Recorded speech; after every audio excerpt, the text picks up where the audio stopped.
मोदी जी ने 3 कृषि बिल वापसी लेने की घोषणा की और यह घोषणा के साथ ही पूरे देश का विपक्ष मोदी जी का मजाक उड़ाने लग गया और कहा कि देखिए विपक्ष ने और किसानों ने आखिरकार मोदी जी को झुका ही दिया। लेकिन मोदी जी के जानने वालों का कहना यह है कि मोदी जी जब कोई फैसला कर लेते हैं तो वो कभी भी अपने फैसलों पर वापसी नहीं करते, इस तरह से कभी झुकते नहीं हैं। आखिरकार ये जो फैसला लिया गया है ये ऐतिहास है कि मोदी जी के जीवन में ऐसा भी पल है कि उन्होंने जो फैसले किए उस पर वो वापसी करते हुए और क्षमा मांग रहे हैं। आखिरकार मामला क्या है? तो आपको ध्यान होगा मोदी जी का जो उद्बोधन था जिसमें उन्होंने 3 कृषि बिल वापसी लेने की घोषणा की, उन्होंने उन कृषि बिल के बारे में वापसी करने के बारे में बोलते हुए कहा कि किसानों के फायदे के लिए इन 3 कृषि बिल को लाया गया था, लेकिन देश की सुरक्षा के लिए इनको वापस लिया जा रहा है। ये जो एक वाक्य है मोदी जी के द्वारा बोला गया कि देश की सुरक्षा के लिए इनको वापसी लिया जा रहा है, इसके बाद कुछ लोगों ने यह जानने की कोशिश की कि आखिरकार ऐसा देश के ऊपर क्या विपत्ति आ सकती है। तो आपको बताएं, अभी हाल ही में अमेरिका ने एक एडवाइजरी जारी की अपने नागरिकों के लिए और उन्होंने कहा उस एडवाइजरी में कि अमेरिकी नागरिकों को यह सलाह दी जाती है कि वो जम्मू कश्मीर में बॉर्डर एरिया में जाने से बचें क्योंकि युद्ध हो सकता है। यह घोषणा ऐसे समय में की गई है क्योंकि पाकिस्तान के अंदर तख्ता पलट की खबरें आ रही हैं। इमरान खान को किसी भी दिन पद से हटाया जा सकता है और सेना वहां कब्जा कर सकती है, और जब भी कभी सेना कब्जा करती है तो डायरेक्ट वो वहां आजाद होती है कुछ भी करने के लिए, और पाकिस्तान के पास और कुछ नहीं है सिवा भारत के ऊपर आक्रमण करने के, क्योंकि वहां सबसे ज्यादा मुद्दा यही रहता है। दूसरी तरफ हमने देखा है कि पिछले कुछ दिनों में चीन जिस तरह से लद्दाख एरिया में अपनी सेना को बढ़ा रहा है, जिस तरह से अरुणाचल प्रदेश बॉर्डर पर उसने अपनी सेना को जमावड़ा किया, इसी तरह अभी हाल ही में घटना का खुलासा हुआ कि भूटान के अंदर जहां भारत से लगती हुई सीमा है वहां भारत की सेना बाकायदा सुरक्षा करती है, वहां भी उसने घुसपैठ करने की कोशिश की है। इन सारे मामलों को देखते हुए दिल्ली के अंदर एक हाई लेवल मीटिंग हुई थी, उसमें कई देशों के एनएसए यहां जुटे थे, जिनमें एनएसए अजीत डोभाल जो हमारे देश के एनएसए हैं उन्होंने बाकायदा इन एनएसए की मीटिंग को लिया था, और इस मीटिंग में रूस के जो एनएसए आए थे और बाकी देशों के जो एनएसए आए थे उनके हवाले से ये जो जानकारी जुटी कि भारत के ऊपर पाकिस्तान की तरफ से कभी भी युद्ध किया जा सकता है, हमला हो सकता है, और इसलिए भारत को चाहिए कि वो अपने युद्ध के अंदर साथ साथ भारत के अंदर जो पाकिस्तान प्रस्त लोग हैं, जो चीन के एजेंट हैं, जिनको हम आस्तीन के सांप कह सकते हैं, ऐसे बहुत सारे लोग हैं जो भारत के अंदर गृह युद्ध भी छेड़ सकते हैं। जिस तरह से पिछले दिनों हमने देखा था कि महबूबा मुफ्ती का बयान आया और महबूबा मुफ्ती ने एक बयान दिया था कि धारा 370 यदि कश्मीर से हटाई तो कोई तिरंगा उठाने वाला नहीं बचेगा। इसी तरह ममता बनर्जी का एक बयान आया था सीएए के विरोध के दिनों में, उन्होंने कहा था कि यदि सीएए को इंप्लीमेंट किया गया जबरदस्ती तो देश में गृह युद्ध हो जाएगा। और उसी तरह के लोग आज की डेट में किसान आंदोलन के नाम पर ये पूरे देश में घूम रहे हैं,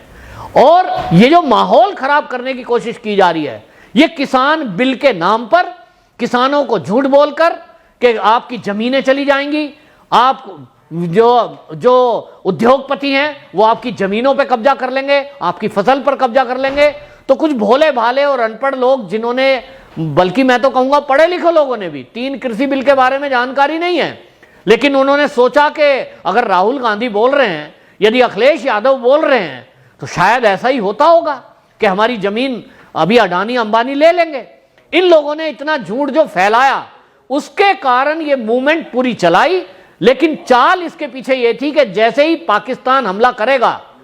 क्योंकि मोदी सरकार ने सदन के अंदर बाकायदा गृह मंत्री अमित शाह ने घोषणा की है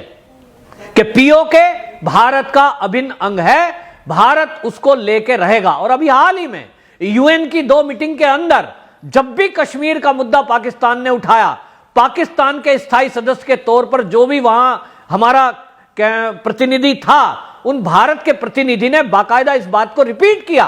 कि पाकिस्तान ने पीओके पर अवैध कब्जा किया हुआ है, पाकिस्तान उसको तत्काल खाली करे। इस लहजे से, इस वर्ड से पाकिस्तान में बेचैनी बढ़ गई, और बेचैनी बढ़ी चीन की भी चीन को लगता है कि उसका जो सीपैक योजना है वो पीओके से होकर गुजरती है, अरबों रुपया उसमें इन्वेस्ट हो चुका है, दुनिया को कब्जा करने की नीयत से वो सीपैक बना रहा है। लेकिन अगर पीओके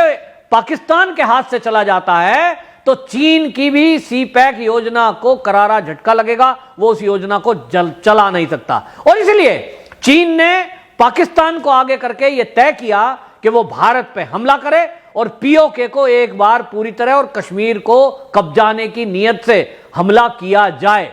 इस सबके मद्देनजर मोदी जी ने गंभीरता से इस बात को समझा, एनएसए के साथ बैठ के मीटिंग हुई और हाई लेवल मीटिंग में यह भी खुलासा हुआ, क्योंकि हमारे भारत की जो एनआईए है वो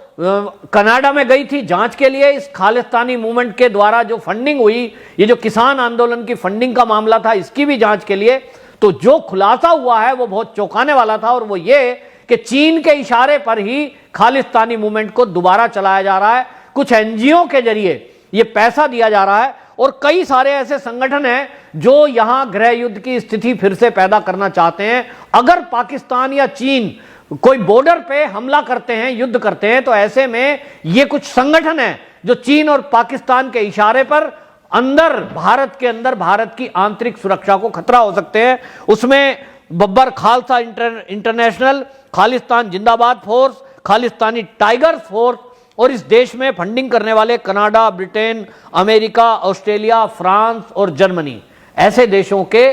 जो कुछ लोग हैं इस मूवमेंट को चलाने के लिए वो जुड़े हुए हैं। और इस सब खुलासे के बाद जब ये जानकारी गृह मंत्री अमित शाह और मोदी जी को दी गई, तत्काल मोदी जी ने फैसला लिया कि विदेशी जो हमलेवर हैं उनको देखने के लिए हमारी सेना